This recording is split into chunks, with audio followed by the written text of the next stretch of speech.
एक हद के बाद किससे आगे बढ़ना है।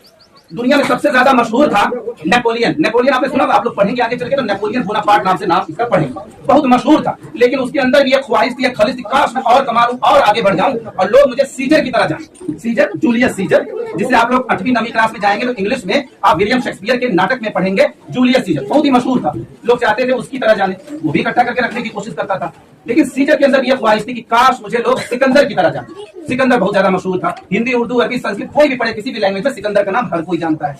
लेकिन सिकंदर को भी यह ख्वाहिश थी, काश मुझे लोग हरक्यूलिस की तरह जाने। हरक्यूलिस, जिसे दुनिया के हर बच्चे जानते हैं जो थोड़ी सी भी तालीम हासिल करते हैं, हरक्यूलिस, जिसे लोग हरकुलिस भी कहते हैं। अब आप सोचेंगे हरक्यूलिस भी कुछ सोचता रहा कि मैं भी कुछ इकट्ठा कर लूं, मुझसे भी आगे कोई ना जा पाए, मैं किसी की तरह रहूं।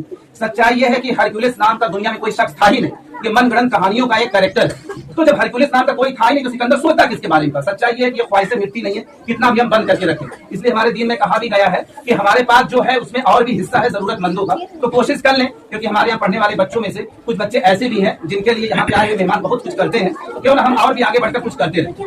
देखिए, मैं फिर से कहता हूँ, मैं बात चंदे की नहीं कर रहा, बात एक उम्मीद की कर रहा। जहाँ पे उम्मीद होती है, आशा होता है, होप होता है, वहां पे चीजें आगे बढ़ने में आसानी है। और ये मैं कोई नई बात नहीं कह रहा, आपके साथ मोबाइल होगी, उसमें गूगल पे सर्च मार करेंगे, देखेंगे तो आज से 50 साल पहले कर्ट रिकर्ट्स नाम के वैज्ञानिक ने, साइकोलॉजिस्ट था अमेरिका का, उसने रिसर्च कर लिया था। इसको आप ध्यान से सुनिएगा। एक साइंटिस्ट था, उसने क्या किया, कुछ चूहे इकट्ठा किए, गांव के घरेलू चूहे जो थोड़े कमजोर होते हैं, जंगल के भी कुछ चूहे इकट्ठे किए। जंगल के चूहे थोड़ा मोटे तंदुरुस्त होते हैं, खाए पिए लगता है, रोज बिरयानी खाते हैं, थोड़ा तंदुरुस्त होते हैं, एक्सपीरियंस उनको होता है, एक्सपोजर मिला होता है, मोटे तगड़े होते हैं, है ना, पेट निकला हुआ आदमी देखते हैं ना, वैसे ही गेंडे भी। जंगली चूहे लिए, कुछ घरेलू चूहे लिए।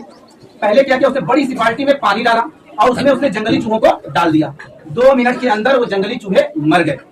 अब उसने क्या किया कि अब घरेलू चूहे जो जंगली कमजोर होते, जंगली चूहों से तो कमजोरी होती, उसको उसने पानी में डाला।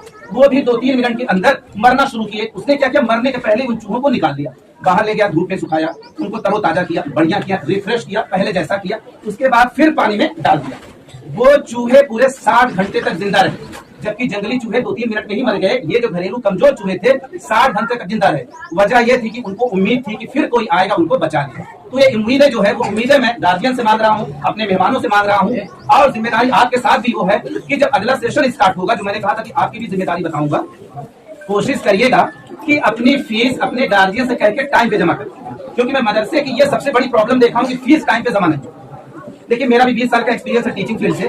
मैंने नोटिस किया, जो बच्चा पढ़ने में अच्छा होता है उसकी फीस भी टाइम पे जमा हो जाती है। और जनरली वैसा वर्षा है, जिन बच्चों की फीस टाइम पे जमा हो जाती है वो पढ़ने में भी अच्छे होते हैं, क्योंकि उनके गार्जियन अवेयर होते हैं, एक्टिव होते हैं। तो कोशिश ये कर लीजिए, आप अपनी जिम्मेदारी निभा लीजिए, हम अपनी जिम्मेदारी निभाएं, और जो गेस्ट है वो अपनी जिम्मेदारी निभाएं। इस तरीके से क्या होगा, हमारी जिम्मेदारियों से ये जो हमारा इदारा है, ऑर्गेनाइजेशन है, ये फलता फूलता आगे बढ़ेगा। थोड़ी सी कोशिश तो करनी